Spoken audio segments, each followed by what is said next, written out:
Checklist of ISO IEC 27001 A.9.1.1 Access Control Policy. The A.9.1.1 control objective pertains to access control policy. Access control policies are a set of guidelines that determine how access to sensitive information and critical systems is managed within an organization. This video provides a checklist of critical factors that organizations should consider when reviewing their access control policy.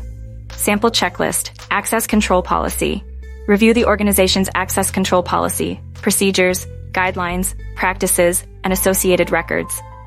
Ensure that the policies are consistent with the classification policy, joiners, movers, leavers procedures, and other relevant guidelines. Check that there is appropriate segregation of duties in place to prevent conflicts of interest. Network system access. Ensure that new workers are granted initial network system access that is limited to email and intranet only. Subsequent access to business applications should be granted based on specific business needs and should follow a defined workflow that includes approvals at appropriate levels.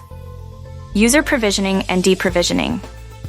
Check that user provisioning and deprovisioning procedures are in place to manage access to sensitive information and critical systems. Ensure that joiners, movers, leavers procedures are consistently followed to ensure that access is granted or revoked as needed. Identity management.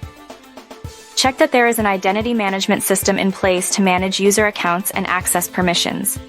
Ensure that the system is regularly reviewed and updated to ensure that access permissions are current and accurate. Access control policies are a critical component of information security management. Organizations must ensure that they have appropriate policies, procedures, and guidelines in place to manage access to sensitive information and critical systems. The checklist provided in this video covers critical factors that organizations should consider when reviewing their access control policy.